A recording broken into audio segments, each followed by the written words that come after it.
বারাসাত জেলা পুলিশের উদ্যোগে সাইবার প্রতারণা রুখতে ও বাল্যবিবাহ প্রতিরোধে আমডাঙ্গা থানার পুলিশের বিশেষ কর্মসূচি বোদাই পঞ্চায়েতের বোদাই স্কুল মাঠ প্রাঙ্গণে সচেতনতা শিবির আয়োজন করা হলো। প্রায় প্রতারিত হচ্ছেন বহু মানুষ, কষ্টের টাকা বিফলে যাচ্ছে সাইবার সতর্কতার অভাবে এবং তার পাশাপাশি বাল্যবিবাহ প্রতিরোধ, অপরিণত বয়সে বিয়ের কারণে চরম স্বাস্থ্য ঝুঁকিতে অসুস্থ হয়ে পড়ে নারীরা। বিশেষ করে অল্প বয়সে বিয়ে ও গর্ভধারণের কারণে নারীরা মারাত্মক স্বাস্থ্য ঝুঁকিতে থাকেন। নানা সমস্যায় ভুগতে হয় নবজাতকদের।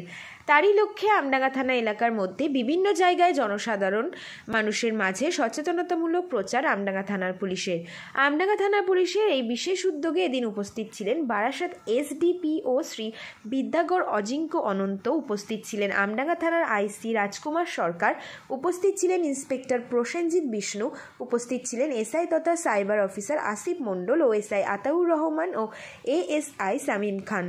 এদিনের সমগ্র অনুষ্ঠানটি পরিচালনার তত্ত্বাবধানে টেঙ্গাটেঙ্গি ক্যাম্পের ইনচার্জ শামীম খান।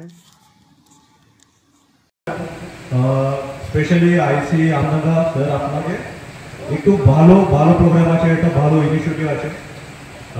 আপনাকেও আমি আপিল করছি কি আপনিও সবাই এই প্রোগ্রামमध्ये ইনভলভ হোক, একটু প্রোঅ্যাক্টিভলি, মানে আপনি নিজের ইনিশিয়েটিভ নিয়ে এই প্রোগ্রামमध्ये ইনভলভ হোক, তেমনি এই প্রোগ্রাম একটু সাকসেসফুল হয়ে যাবে। আর আজকে যেটা বিষয় আছে সেই নিয়ে আমি একটু দুটো তিনটা কথা বলবো, শুধু বেশি বলবো না। বাকি এক্সপার্ট আমার অফিসারও আছে, সাহেবও আছে, উনি বলে দেবেন। সাইবার ক্রাইম মানে কি? সাইবার ক্রাইম মানে কি বলতে পারবেন?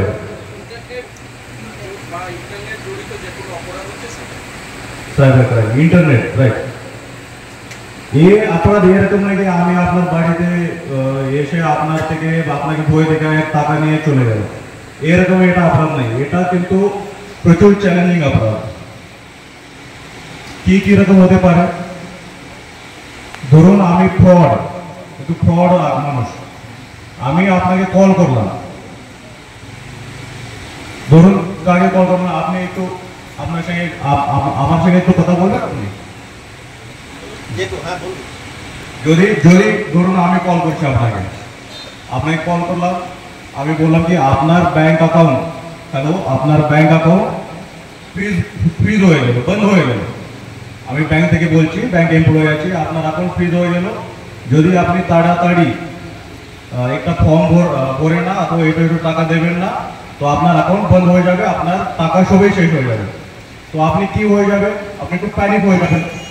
প্যানিক হওয়ার পরে আপনি কি করবেন? কি করতে হবে জিজ্ঞাসা করবেন। তো আমি বলবো কি না, এটা আমি করে দিচ্ছি, শুধু আপনাকে একটু ওটিপি দেবে। সে প্যানিক হিসাবে মানুষ কি করে কি এটিপি শেয়ার করে দেবে, সেই সময় বুঝে না কি চলছে কি হচ্ছে। ওর যখন আপনি ওটিপি শেয়ার করে দেবেন, সঙ্গে সঙ্গে আপনার পুরো অ্যাকাউন্ট খালি হয়ে যাবে। ঠিক আছে, ধরুন আপনাকে কেউ ফেসবুক উপরে সবাই আছে, Facebook, social media, Instagram, WhatsApp তো সবাই চলে যায়। হোয়াটসঅ্যাপ উপরে ধরুন কেউ আপনাকে লিঙ্ক দিল, কিছু লিঙ্ক অথবা ফটো অথবা অ্যাপ্লিকেশনের লিঙ্ক, ওটা আপনি ক্লিক করলেন, আনআইডেন্টিফাইড, আপনার ফ্রেন্ড থাকে না, কেউ দিল। যদি আপনি ওখানে ক্লিক করলেন, তখন কি হবে? একটা ভাইরাস আপনার মোবাইল মধ্যে ব্যাকগ্রাউন্ডে আপনি দেখতে পাচ্ছেন, ও ডাউনলোড হয়ে যাবে। ডাউনলোড হওয়ার পরে কি হবে? আপনার মোবাইল মধ্যে যতগুলো সেন্সিটিভ ম্যাটার আছে, যতগুলো আপনার ব্যাংকের ইনফরমেশন আছে, যতগুলো আপনার প্রাইভেট ফটো আছে, সবই যে ফ্রড আছে, যে লিঙ্ক দিয়েছে, ওনার মোবাইল মধ্যে চলে যাবে। इसको आपके फोटो अथवा वो शेयर ना करे, इसके लिए आपसे फिर पैसा मांगेगा। कोई भी सबके मोबाइल में कुछ प्राइवेट फोटोज होता है, कुछ बैंक डिटेल्स होते हैं, ये ना शेयर करे, इसलिए फिर से पैसा मांगेगा। इसको बोलते हैं रैंसमवेयर। और क्या हो सकता है? आपको कोई प्रलोभन दे सकता है, कॉल करेगा और पूछेगा कि भाई आपको लॉटरी लगा है, आपने इस शॉप से 2 महीने पहले ये फर्नीचर खरीदा था, उसमें आपको लॉटरी लगा है और आपको 2 लाख रुपए मिलेगा। इसके लिए आपको बेसिक डिटेल्स शेयर करिए, बैंक डिटेल्स, इसके ऊपर हम पैसे दे सकते हैं। इससे बोलते बोलते वो इतने प्यार से बोलेगा, एकदम भालोबाशे बोलबे, আপনি বুঝে যাবেন কি কিরকম আপনাকে আপনার ব্যাংক থেকে উনি নিয়ে যাবে পয়সা টাকা। তো এই 3-4 জিনিস আছে, একটা আপনাকে ভালো করে দেখতে হবে কি সাইবার ক্রাইম কিরকম হচ্ছে, আর আপনাকে একটু অ্যালার্ট থাকতে হবে। আমি শুধু একটা দুটো এক্সাম্পল দিলাম, বাকি অফিসার বলে দেবে। আর একটা জিনিস চাইল্ড ম্যারেজ তো আগে কভার করেছেন, আমি বলবো কি আর একটা ইস্যু যেটা আমাকে লাগে প্রচুর ইম্পর্টেন্ট, ওটা আছে ড্রাগস, নশা। এটা নশা মুক্তি কিন্তু করতে হবে। যে নতুন জেনারেশন আছে, যে ছেলে পেলে আছে, ইউথ আছে, এই নশা থেকে দূর থাকতে হবে আপনাকে। আমি এটা রিকোয়েস্ট করছি। কিন্তু আমি যেটা এক্সাম্পল দেখছি, যেটা চোরগুলো আছে অথবা যে হসপিটাল থেকে যেটা পেশেন্ট আছে, প্রচুর খারাপ, আপনি দেখতেই পারবেন না। এ তো শরীর এবং মন আপনার পুরো আত্মাই শেষ করে দেবে ড্রাগস। তো ড্রাগস থেকে আমরা কিন্তু রিকোয়েস্ট করছি কি দূর থাকবেন। আপনি নিজের দূর থাকতে হবে না, আপনাকে বন্ধুকেও বোঝাতে হবে কি ড্রাগস ভালো জিনিস নেই। আপনাকে পুরোটা সোসাইটি সমাজকে বোঝাতে হবে ড্রাগস ভালো জিনিস নেই। দারু, মাল, ড্রাগস, নার্কোটিক্স, এই মাদক পদার্থ সবাই থেকে আপনাকে দূর থাকতে হবে। আমরা শুধু একটা প্রতিজ্ঞা বলবো, প্রতিজ্ঞা থেকে বলে বেঙ্গলিতে আসো, প্রতিজ্ঞা। আমরা সবাইকে একটা বলছি কি একবার আমরা একটা প্রতিজ্ঞা বলবো, আমি শেষ করে দেবো, বাকি এক্সপার্ট আছে বসে আছে, উনি বলবেন আর আমি বেরিয়ে যাব। তার জন্য আমি এখানে এসেছিলাম। একটু সবাইকে রিকোয়েস্ট করছি, সবাই আমার জন্য একটু ড্রাগস নিয়ে, এটা কিন্তু আমার জন্য একটু সেন্সিটিভ ম্যাটার, এটা আমি রিকোয়েস্ট করছি কি আমার সঙ্গে একটু একটা প্রতিজ্ঞা সবাই যায় নেবেন।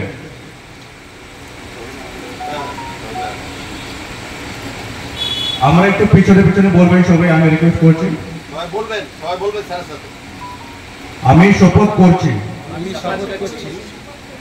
যে আমি কখনো মদ, নশীল পদার্থ, নার্কোটিক দ্রব্য বা অন্যান্য কোনো নাশক পদার্থ গ্রহণ করব না। আমি আমার শরীর, মন এবং আত্মার শুদ্ধতা রাখতে প্রতিবদ্ধ থাকব। আমি আমার পরিবার, বন্ধুদের এবং সমাজকে এই বিপদ থেকে রক্ষা করার চেষ্টা করব। আমি সঠিক এবং নশামুক্ত জীবনের দিকে অগ্রসর হব এবং একটা নশামুক্ত ভারত শপথে অভিযোগ থাকবে। Thank you. আজকে আমার এসডিপিও সাহেব এখানে এসেছেন, অনেক ব্যস্ততার মধ্যে আমি ওনাকে রিকোয়েস্ট করেছিলাম যে বোদাই পঞ্চায়েত, তারাবাড়িয়া পঞ্চায়েত, বেড়াবাড়িয়া পঞ্চায়েত সব জায়গায় আমার ইচ্ছে হলো প্রত্যেকটা পঞ্চায়েত ওয়াইজ আমাদের বিভিন্ন রকম ব্যস্ততা থাকে, তার মধ্যেও আমি একটা থানার কোর্ট টিম করেছি। তাতে এসআই আসিফ মন্ডল আছে, এসআই আতাউর রহমান আছে, এসআই অরিজিৎ মন্ডল আছে, আমার যাতে ইয়ংস্টার্স অফিসার আছে যারা সাইবার সম্বন্ধে খুব ভালো জানে, আমার থেকেও ভালো জানে। তারা পড়াশোনা করে, রেগুলার এটা নিয়ে কালচার করে, তদন্ত করে, রেগুলার আমার সঙ্গে ইন্টারাকশন হয়, ইন্টারনেট ঘাটে এবং জানে, নিজেকে এনরিচ করে। তারা যেটা জানে আপনাদের সঙ্গে শেয়ার করে আপনাদেরও এত এনরিচ করে দেবে যে কেউ আপনাদের ঠকাতে পারবে না। আমি ছোট্ট একটা ঘটনা বলি আপনাকে। আমডাঙ্গা তো অনেক পুরোনো জায়গা, আমডাঙ্গার ইতিহাস নিশ্চয়ই আপনারা সবাই জানেন। যারা জানেন তারা জানেন, যেটুকু আমি জেনেছি বলি। আমডাঙ্গা এক সময় দুই জমিদারের লড়াইয়ের জায়গা ছিল, তাদের লেঠেলেরা লড়াই করতো। তার থেকে আমডাঙ্গা থানার স্থাপন, বারাসাতে একটাই থানা ছিল ব্রিটিশ পুলিশের, সেখান থেকে আমডাঙ্গা থানা যেখানে আছে সেখানে একটা ঘোড়ার স্থাপন এবং থানা হয় 1902 সালে, যখন ভারতবর্ষ স্বাধীন হয়নি। সেই থানা আজকে এই আমডাঙ্গা থানা 2025-এ আমরা দাঁড়িয়ে আছি যে আমডাঙ্গার উপর। তার অনেক চেঞ্জ হয়েছে, সামাজিক, অর্থনৈতিক অনেক রকম পরিবর্তন হয়েছে। কম্পিউটার আসার পরে, ইন্টারনেট আসার পরে আরো আমরা এগিয়ে গেছি। আজকে তো সেটা নেই। ডাকাতরা ওরকম ভাবে আসেন আপনার বাড়িতে, আপনার ফোনে আপনাকে ফোন করে বলে যে এই ওটিপিটা দিন। আপনার ব্যাংকের সঞ্চয়, সারা জীবনের সঞ্চয় বেরিয়ে চলে যায় চুপ করে, কিচ্ছু বুঝতে পারেন না আপনি। আপনি কি করেন? কালকে আপনার ইলেকট্রিসিটিটা কেটে যাবে যদি 2000 টাকা এক্ষুনি জমা না করেন। কিভাবে জমা করবো? এই ওটিপিটা দিন। সঙ্গে সঙ্গে ওটিপিটা দিলেন আর আপনার অ্যাকাউন্ট ফাঁকা হয়ে গেল। আজকে ডাকাত হলো সাইবার ডাকাত। এটা সম্বন্ধে আমাদের সবাইকে সজাগ থাকতে হবে। প্রত্যেকে মোবাইল ঘাটো, ইউটিউব দেখো, বিভিন্ন ব্লগ দেখো, তাহলে এইগুলো সম্বন্ধে সাবধান থাকতে হবে। তাহলে আমার তিনটে উদ্দেশ্য আপনাদের সেন্সিটাইজ করা, আপনাদের জাগরুক করা। একটা হলো সাইবার অপরাধীদের, সাইবার ডাকাতদের সাথে আমরা কোনোভাবে বোকা বনে যাব না। দ্বিতীয়ত বাচ্চা বাচ্চা মেয়েদের ভবিষ্যৎগুলো সুনিশ্চিত করব, তারা যেন ভালো থাকে, পড়াশুনো করে। আপনারা কয়েকদিন আগে অপারেশন সিন্দুর দেখেছেন, তাতে দুজন মহিলা কর্নেল এবং লেফটেন্যান্ট কর্নেলকে দেখেছেন, মহিলা। তো তোমাদের মধ্যেও বাচ্চাদের মধ্যে কেউ ওখানে পৌঁছাতে পারে, ভারতবর্ষের মুখ উজ্জ্বল করতে পারে। তারাও তোমাদের মতো সাধারণ বাড়ির মেয়ে, পড়াশোনা করে কেউ ডাক্তার হয়ে তারপর আর্মি জয়েন করেছে।